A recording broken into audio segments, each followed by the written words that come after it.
라는 제목으로 하나님 말씀 들으시겠습니다.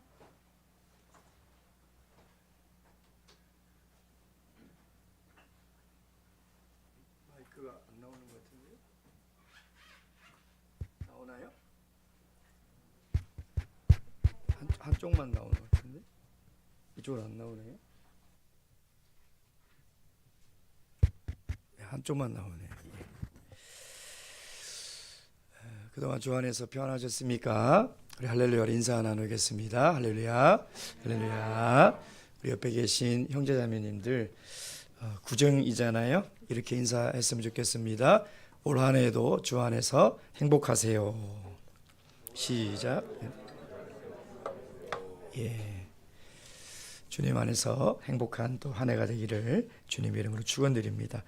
예수 그리스도 이름으로 하나님의 말씀 증거하도록 하겠습니다. 사도행전 1장 1절에서 11절까지 말씀입니다.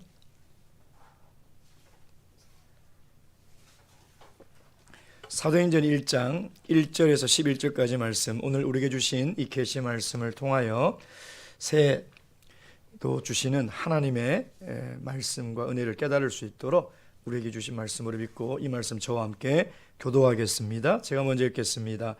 데오빌로여, 내가 먼저 쓴 글에는 무릇 예수의 행하시며 가르치시기를 시작하신부터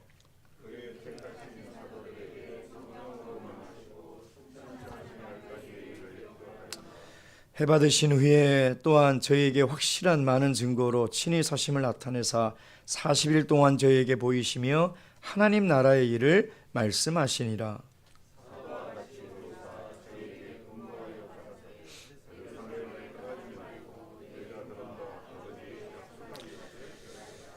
요한은 물로 세례를 베풀었으나 너희는 몇 날이 못되어 성령으로 세례를 받으리라 하셨느니라.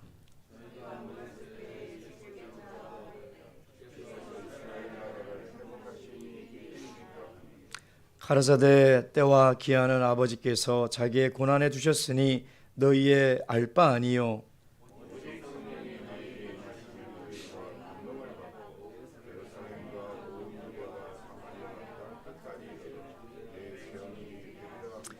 이 말씀을 마치시고 저희 보는 데서 올리워 가시니 구름이 저를 가리워 보이지 않게 하더라.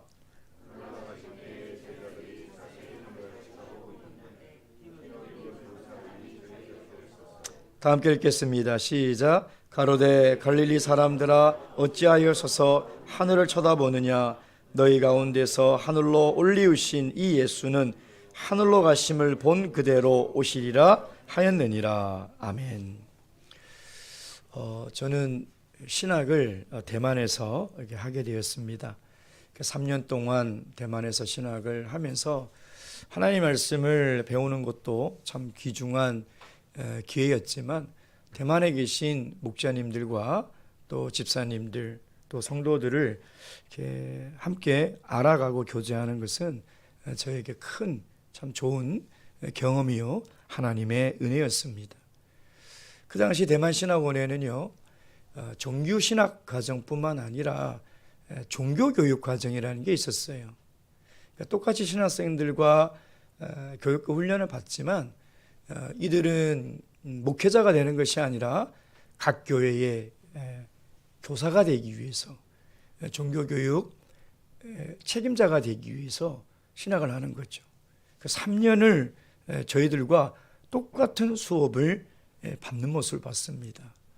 참 그걸 볼 때 이 대만이 얼마나 자라나는 다음 세대의 교육에 관심이 많고 투자를 하는지를 알 수 있었는데요. 근데 또 다른 또 과정이 있었습니다. 뭐 그걸 한국어로 어떻게 번역을 해야 좋을지 모르겠지만 그대로 번역하면 자비량 신학반이라는 게 있었어요. 자비량. 이건 뭐냐면 집사님들 중에 퇴직을 하거나 정년퇴직을 하거나 명예퇴직을 한 다음에 자기가 생활비나 이런 것들 다 자기가 내면서 똑같이 신학과정을 이수를 합니다. 졸업을 하면 목회지에서 목회를 하는 그런 과정이었어요. 왜냐하면 그 당시 제가 있을 때 대만의 교회가 약 한 320개 정도였어요. 목회자는 한 100명 정도. 100명 중에 10명은 총회의 상주, 10명은 항상 해외 나가고. 그러니까 한 7, 80명을 가지고 320개 교회를 목회를 해야 돼요. 제 동기 같은 경우는요, 졸업을 하자마자 5개 교회를 맡았더라고요. 하나는 신도가 500명, 안식일 날 출석 신도가, 하나는 300명, 나머지 2개는 200명, 제일 작은 교회가 100명. 5개 교회를 맡은 것이 보통이었어요. 그런 목회 환경이다 보니까 이런 자비랑 신학반을 개설해서 그 목회의 공백을 메우려고 하는 모습을 보았습니다. 제가 있을 때 이 자비랑 신학반이 1기가 처음 시작됐었어요. 제가 2학년 때. 그때 이제 두 분의 집사님이 들어오셨는데요. 두 분 다 명예퇴직을 하셨어요. 정년퇴직을 안 하시고. 이 소식을 들으신 거예요. 야, 이런 과정을 겪으면 신학을 하고 목회를 할 수 있구나. 그래서 한 분은 대만에서 굉장히 유명한 전기회사의 이사였어요. 이사. 한 분은 고위 공무원이셨고요. 근데 명예퇴직을 신청하셔서 퇴직을 하시고 이 과정에 오셨던 거죠. 이 두 분이 와서 제가 얘기를 좀 나눠보니까 이미 굉장히 대만에 있는 아주 유명한 기업에서요, 스카우트 제이들이 굉장히 많이 왔다는 겁니다. 고액의 연봉을 보장해 주면서 스카우트 제이가 굉장히 많이 왔다는 거죠. 근데 그 모든 것을 다 거절하고 이제 신학을 지원하게 되었습니다. 그 당시 20년도 넘은 그 당시에 이분들의 나이가 이미 55세 넘어갔어서 60대가 다 됐죠. 지금은 이제 80이 됐겠네요. 그러니 나이가 들어서 신학을 왔으니 얼마나 열심히 공부를 하겠습니까? 그리고 이 두 분은 늘 진지하게 늘 뭔가를 얘기하시고 또 고민하시는 모습을 봤습니다. 그 모이면 항상 이 두 분이 하시는 말씀은 뭐냐면, 야, 내가 이제 얼마 살겠냐. 정말 이 남은 여생 내가 어떻게 하면 하나님을 위해서 살아갈 수 있을까. 늘 이런 얘기만 하시고 이런 고민만 하는 모습을 보았습니다. 제가 신학을 졸업하고 몇 년 후에 대만을 방문했을 때 어느 한 교회를 방문했는데 마침 거기에 여기 그 목자님이 목회를 하고 계시더라고요. 그때 나이가 이미 60이 다 넘은 나이였는데도요, 너무나 행복한 모습으로 목회를 하는 것을 제가 보았습니다. 여러분, 보통의 사람들은, 보통의 성도들은 어떻습니까? 정년퇴직을 하고 내가 이 일을 그만두면 노후에 꿈꾸는 게 있죠. 뭘 꿈꿉니까? 저 푸른 초원 위에 그림 같은 집을 짓고 사랑하는, 가사가 생각이 안 나네요. 부른 지 하도 오래돼가지고 사랑하는 우리님과 한평생 살고 싶어. 세상 사람이나 성도나 다 똑같은 인생의 목표를 가지고 살아가고 있어요.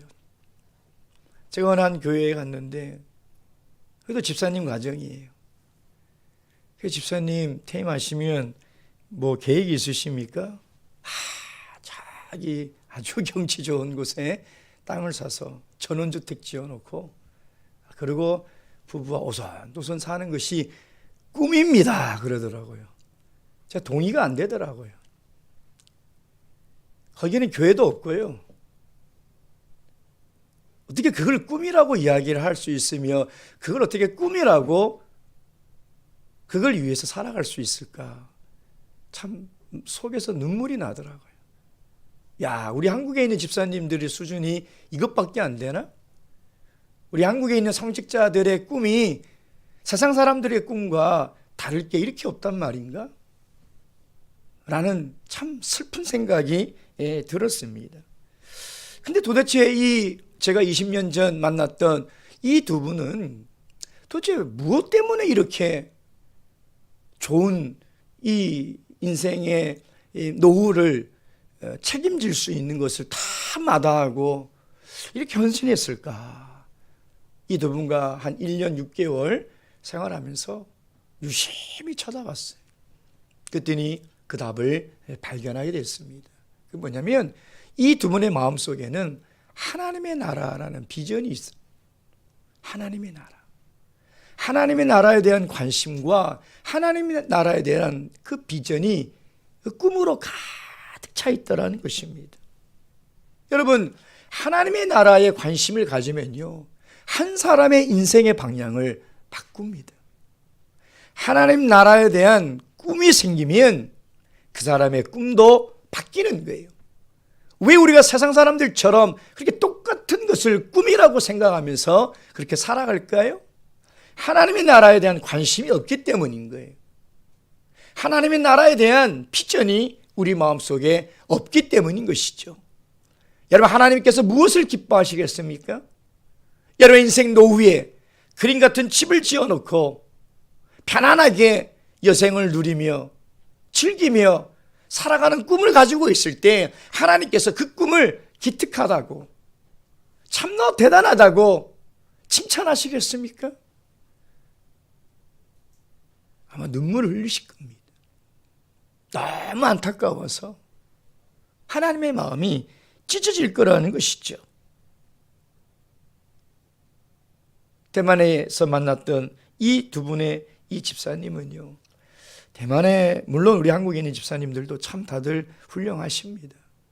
근데 대만의 집사와 한국의 집사는 제가 경험했을 때 참 제도적으로나 그 역할에 차이가 굉장히 큽니다. 대만의 집사는 준 목회자 수준이죠. 목회를 합니다. 실질적으로 교회를 목회를 하죠. 이분들이 평생 대만에 있는 교회에서 집사로 섬겼다면 사실 충분히 헌신한 사람들이에요. 이분들은 거의 목회자 수준으로 헌신을 한 사람들이에요. 근데도 하나님의 나라에 대한 그 비전과 꿈이 마음속에 있었어요. 인생을 어떻게 마무리하는 것이 하나님 앞에 가장 아름다운 것일까? 라고 고민했을 때 주저없이 내가 자비랑 신학을 하고 더 적극적으로 하나님의 몸된 교회를 섬겨야 되겠다라고 결심하게 된 것이죠. 사랑하는 성도 여러분, 이 하나님의 나라에 대한 이 주제는요, 성경 전체에 흐르는 가장 큰 주제며 사복음서의 가장 중요한 핵심 주제입니다. 예수님께서 가장 관심 있어 하던 이 주제가 뭐냐? 하나님 나라였다는 것입니다. 예수님이 이 땅에 오시자마자 일성으로 말씀하신 게 뭐냐면 하나님의 나라예요. 마태복음 4장 17절 말씀 보겠습니다. 마태복음 4장 17절 말씀. 마태복음 4장 17절 말씀. 다 함께 읽겠습니다. 4장 17절 시작. 이때부터 예수께서 비로소 전파하여 가라사대 회개하라 천국이 가까웠느니라 하시더라. 아멘. 천국이라는 것은 하나님의 나라라는 유대적인 표현이에요. 그래서 사복음서에 천국과 하나님의 나라, 하늘나라는 다 하나님의 나라라는 뜻이에요. 예수님께서 비로소 이 땅에 오셔서 공생의 사역을 시작하실 때 처음으로 말씀하신 게 뭐냐면 회개하라. 하나님의 나라가 가까웠다는 이 천만이었다는 것입니다. 그리고 예수님은 3년 반 동안 공생애를 사시면서 이 하나님의 나라가 어떤 나라인지를 가르치시고 기적을 베푸시고 그렇게 생활을 하셨다는 것이죠. 그래서 예수님은 죽기 전에 마지막으로 그들에게 가르친 말씀이 뭐냐면 하나님 나라예요. 천국은 마치 등불을 손에 들고 기다리는 열처녀와 같으니, 천국은 마치 밭에 감추어진 보화 같으니, 천국은 마치 겨자씨 하늘 같으니. 그래서 하나님의 나라가 어떤 나라인지를 예수님은 십자가에 지시기 전에 그들에게 말씀으로 가르쳤던 거죠. 그리고 십자가를 지시고 돌아가시고 3일 만에 부활하셔서 제자들과 40일 동안 지내면서 무엇을 가르쳤을까요? 오늘 사도행전 말씀이에요. 1장 3절 말씀. 사도행전 1장 3절 말씀. 다 함께 읽겠습니다. 사도행전 1장 3절 말씀. 시작. 해 받으신 후에 또한 저에게 확실한 많은 증거로 친히 사심을 나타내사 40일 동안 저에게 보이시며 하나님 나라의 일을 말씀하시니라. 주님 징글징글합니다. 주님의 사역을 시작할 때도 하나님의 나라를 가르치시고 선포하시고, 십자가를 지시기 전에도 하나님 나라에 대해서 말씀하셔놓고, 이제 죽었다 살아나셔서 이제 곧 있으면 승천하고 저희들이 얼굴을 못 볼 건데 뭔 그렇게 하나님의 나라에 대해서 할 얘기가 많으셔서 40일 동안 또 하나님의 나라에 대해서 말씀을 하고 있느냐는 거예요. 여러분, 우리가 지금 쭉 여기까지 이 말씀을 통해서 예수님의 최대 관심사가 뭐예요? 하나님의 나라예요. 하나님의 나라. 여러분, 어떤 사람이 하나님의 마음에 합한 사람일까요? 하나님이 관심을 두고 있는 곳에 함께 관심을 두는 것. 하나님이 품고 있는 그곳에 우리의 마음도 거기에 있는 것. 그게 하나님의 마음에 합한 사람이며 그 사람이 하나님과 동행하는 사람이겠죠. 여러분, 이 세상에 가장 행복한 사람은요, 하나님의 꿈이 내 꿈이 되는 거예요. 생각해 보세요. 우리 인간들의 꿈은 이루어질 수도 있고 이루어지지 않을 수도 있어요. 이루어진다 한들 거의 대부분 허망한 꿈이에요. 내가 죽으면 다 사라질 것들이에요. 강남에 아파트 있으면 뭐합니까? 해외 유학 갔다 오면 뭐하고? 퇴임하고 푸른 초장 위에 그림 같은 전원주택이 있으면 뭐합니까? 내가 죽으면 안개처럼 다 사라져버릴 것들인데, 그걸 꿈이라고 이야기하고 그걸 꿈이라고 쫓아가고 있는 세상 사람들이야 그렇다 칩시다.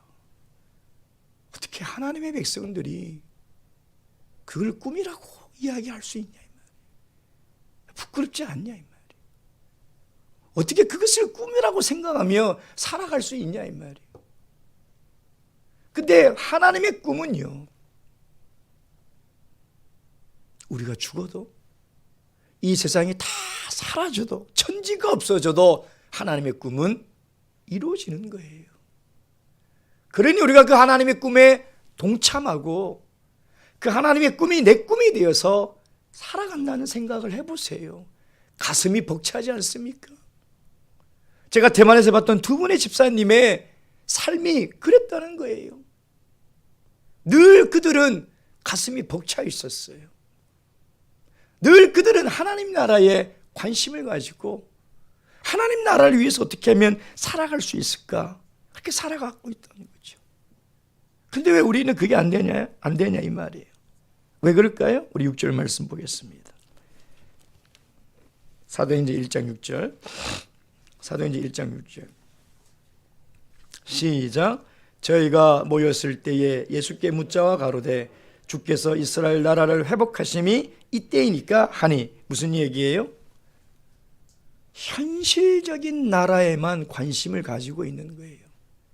지금 제자들이 입이 이만큼 튀어나와 있는 거예요. 왜요? 아니, 예수님이 맨날 하나님의 나라에 대해만 얘기를 하니 예수님이 몰라도 지금 너무 모른다는 거예요. 뭘요? 현실을요, 현실을. 지금 그들의 현실이 어떻습니까? 나라를 빼앗겨서 수백 년 동안 외세의 지배를 받아서 가난하다. 우리 대한민국 6.25를 겪으신 우리 어르신 6.25 겪으셨죠? 먹을 게 뭐가 있었습니까? 네? 진짜 하루에 감자 하나 먹어도 감사했다고 하더라고요. 먹을 게 뭐가 있었어요? 그때만큼 가난하게 지내고 있는 사람들이 그 당시 팔레스타인 땅에 살고 있는 유대인들이었어요. 그런데 로마는 또 이 팔레스타인 땅을 지배하면서 세금을 얼마나 착복해 가요. 로마에만 세금을 내야 됩니까? 헤롯 대왕에게도 내야 돼요. 또 어디에 내야 돼요? 종교 지도자에게도 내야 돼요. 여러분, 먹고 살 것도 없는데 정말 이 백성들의 고열을 쥐어짜서 세금으로 다 빼앗아가 버리고 나라도 잃어버리고 그 고통 속에서 살아가니까 예수님 시대에 왜 이렇게 귀신 들린 사람이 많은지 알아요? 여러분, 나라가 망하고 못 먹고 살면요, 온 동네에 정신 나간 사람들이 천지예요. 제정신으로 못 살아요. 그래서 예수님 당시에 귀신 들리고 정신병자들이 그렇게 많았다는 거예요. 그러니까 제자들 입장에서는 예수님이 너무 해도 너무하죠. 현실은 이렇게 고통스럽고 현실을 살아가는 것이 이렇게 힘든데 예수님은 맨날 하나님의 나라만 얘기하는, 목구멍이 포도청이고 지금 당장 먹을 것이 없어서 죽겠는데 제자들은 그래서 불만이, 주님, 이스라엘이 회복될 때가 이때입니까? 그러니까 현실의 나라에만 관심이 있다 보니까 지금 예수님이 이야기하는 하나님 나라를 도저히 이해를 못하는 거예요. 여러분, 왜 우리가 하나님 나라에 대해 관심이 없는지 알아요? 지금 현실에 너무 우리가 매몰되어 있기 때문에. 우리 현실을 보면 어때요? 답답하죠. 답답해요. 여기저기에서 들려오는 소리가 그래요. 야, 작년에 비해서 난방비가 10몇만 원, 20만 원 올랐대요. 가스비, 전기료, 기름값, 집값. 정치를 보면 어때요? 답답하죠. 답답해요.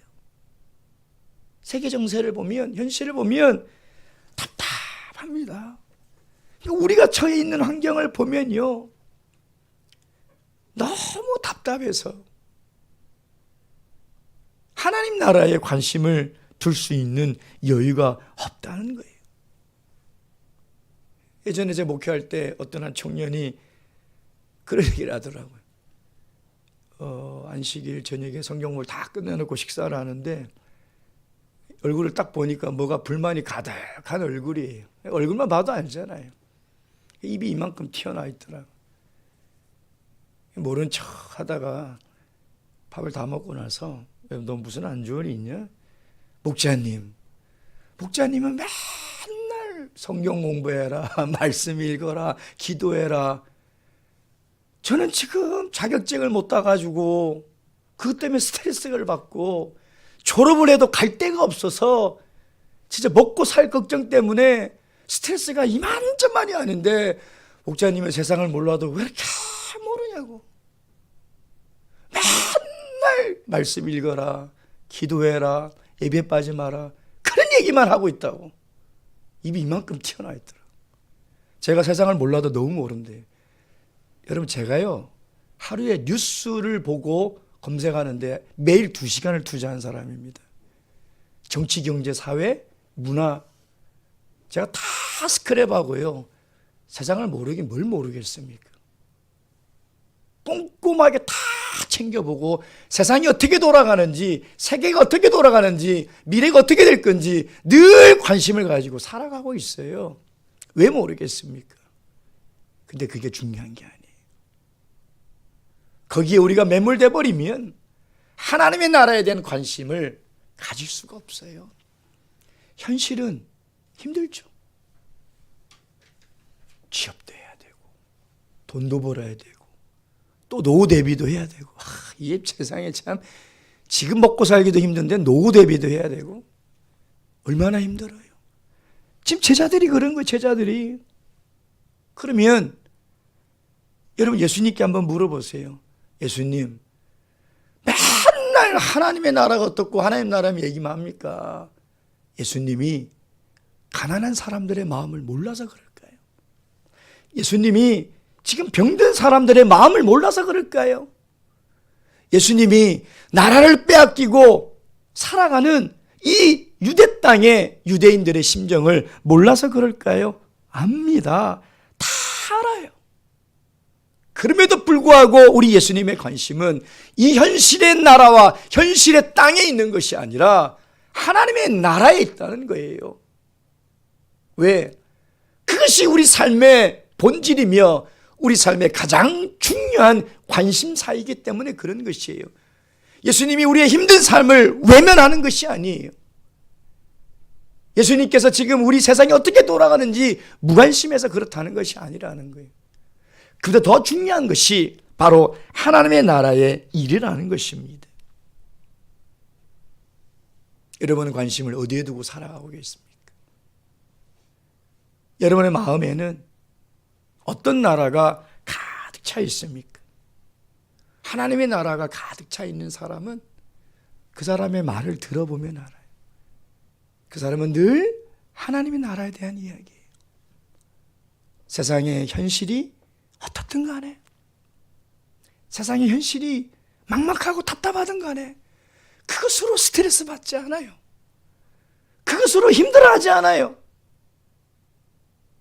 왜? 우리는 이 땅에 발을 디딛고 살고 있지만 우리의 신분은 하나님 나라의 백성이래. 하나님 나라. 하나님 나라에 속한 백성이라는 것이죠. 사랑하는 우리 분당교회 성도 여러분, 정말 새해에는 예수님이 가장 관심이 있어하는 이 하나님의 나라에 우리도 관심을 가져야 되지 않겠습니까? 예수님이 품고 있는 이 하나님의 나라에 우리도 꿈을 가져야 되지 않겠습니까? 그런 2024년 3년 새해가 되시길 주님의 이름으로 축원드립니다. 자, 그렇다면 우리가 두 번째로 알아야 될 건 뭐냐면 그 하나님의 나라가 도대체 어떤 나라냐, 이냐는 하나님 나라. 하나님 나라가 어떤 나라일까요? 천국. 우리가 하나의 나라, 천국 그러면 우리는 죽어서 가는 나라, 이렇게 생각합니다. 하나님 나라 가야지. 하나님 나라 가야지. 그래서 하나님 나라는 미래에 이루어질 나라라고 생각을 하고 있는 거죠. 맞는 말일까요? 반은 맞고 반은 틀렸습니다. 왜냐하면 하나님의 나라, 사복음서에 하나님의 나라가 임했다, 하나님 나라가 이루어진다라는 그 시제를 보면요, 현재 완료형이에요. 예수님이 말씀하실 2000년 전 당시에 이미 임했다. 하나님 나라가 이 땅에 이미 임했다는 것이죠. 그렇다면 예수님께서 말씀하신 그 하나님의 나라의 뜻이 뭐냐 이 말이에요. 뭐 여러 가지 복잡한 설명이 있지만 간단하게 얘기해서 하나님의 나라는 어떤 나라냐? 하나님의 통치를 받는 나라. 하나님의 통치를 받는 그곳이 하나님의 나라라는 거예요. 하나님이 하나님의 백성들을 무엇으로 통치하십니까? 말씀. 여기에 십자가를 걸어놓고 참예수교회 간판이라 걸어놓고 성도들이 모여있지만 하나님 말씀을 믿지 않고 순종하지 않으면 여기는 하나님의 나라가 이루어질 수 없는 거예요. 믿는 가정이라 할지라도 그곳에서 하나님의 말씀을 경외하지 않고 하나님의 말씀을 순종하지 않으면 거기는 하나님의 나라가 이루어지지 않습니다. 하나님의 나라는 예수 그리스도가 왕이 되셔서 그 백성들이 하나님의 말씀에 절대 복종하는 그곳이 하나님의 나라라는 거예요. 그래서 이 나라는 영적인 나라예요. 눈에 보이는 나라가 아니에요. 지도에 그릴 수 있는 나라도 아니고 경계를 세울 수 있는 나라가 아니라는 것입니다. 근데 유대인들은 이 천국에 대한 이해가 없어요. 천국은 죽어서 가는 곳이라는 그런 이해를 가지고 있는 거죠. 그래서 누가복음 17장 27 말씀 보겠습니다. 누가복음 17장 27 말씀. 누가복음 17장 27 말씀. 20절, 21절.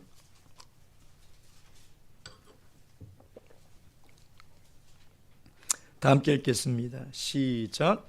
바리새인들이 하나님의 나라가 어느 때에 임하나이까 묻거든 예수께서 대답하여 가라사대 하나님의 나라는 볼 수 있게 임하는 것이 아니요 또 여기 있다 저기 있다고 못하리니 하나님의 나라는 너희 안에 있느니라.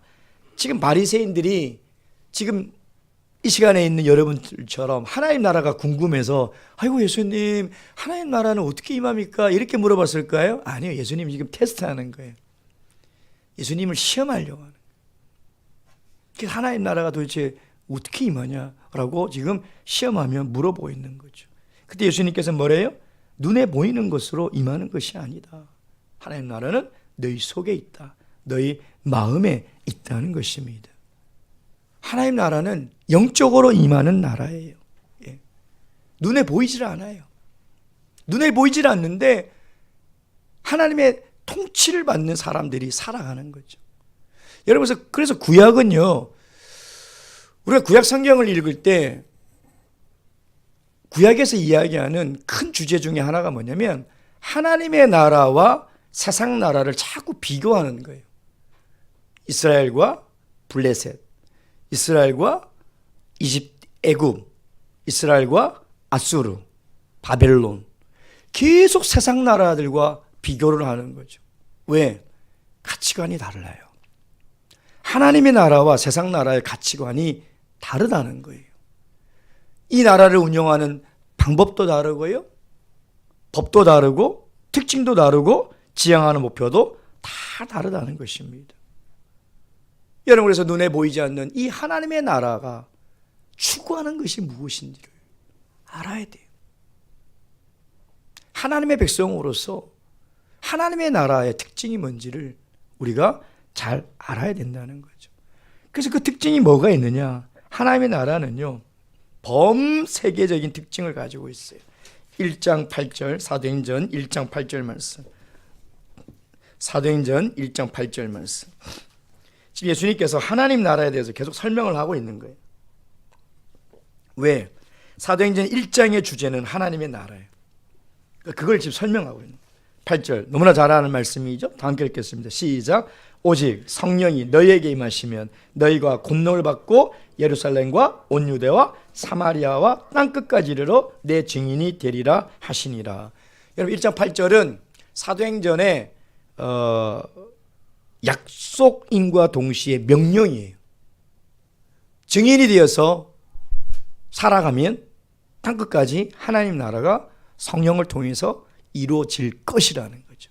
그래서 명령과 약속이 동시에 있는 것이 1장 8절 말씀이에요.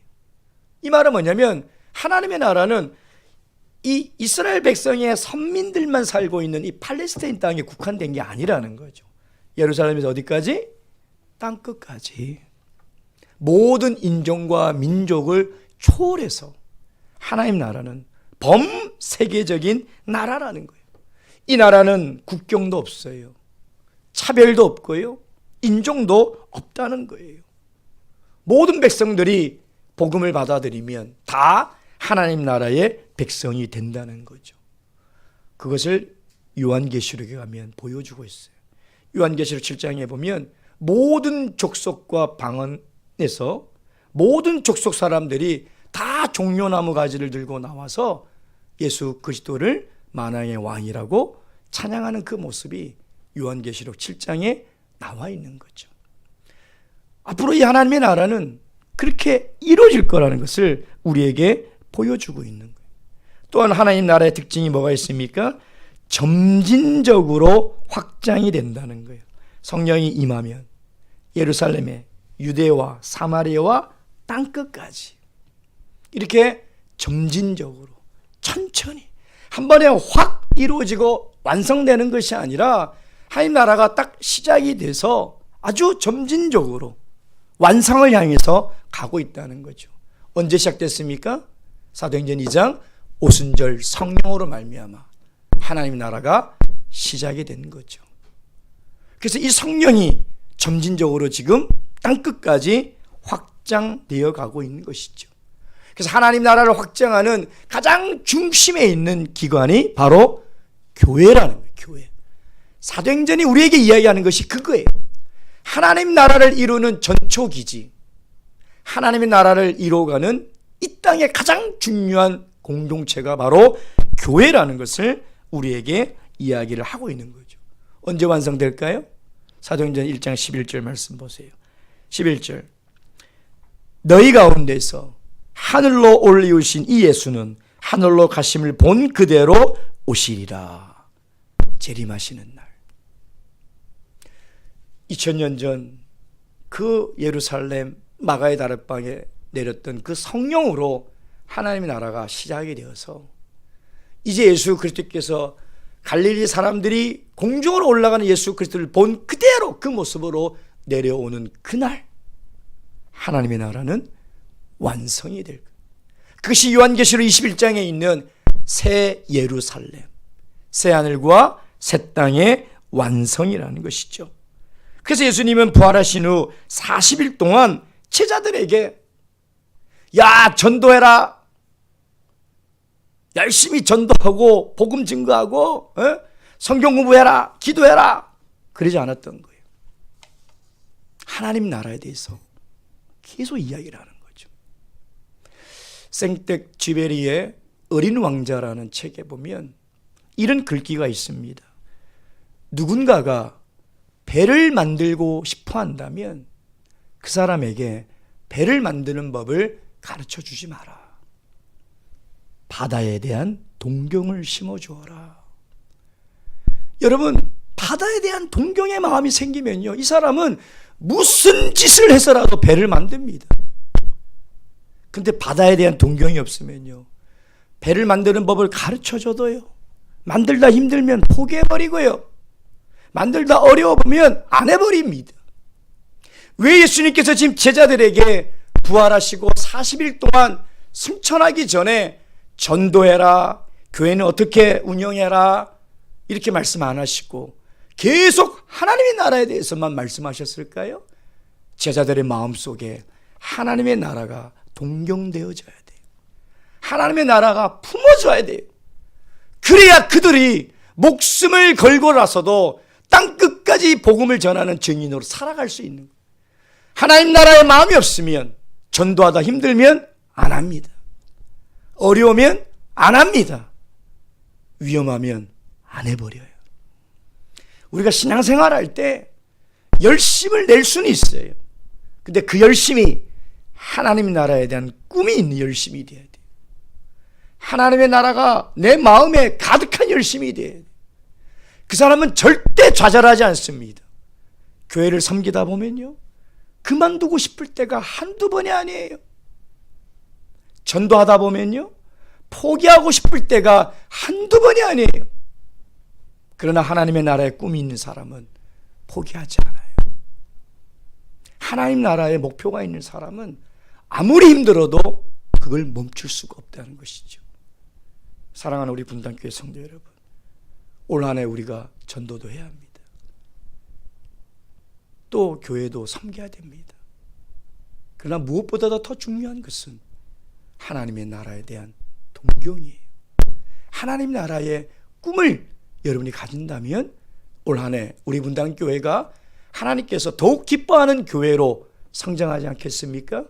저는 오늘 한 해 그런 교회가 되기를 진심으로 바라며 우리 모든 분당교회 성도님들의 마음속에 예수님처럼 하나님의 꿈이 가득 차는 그런 귀한 성도님 되시길 주님의 이름으로 축원드립니다. 묵도하시겠습니다.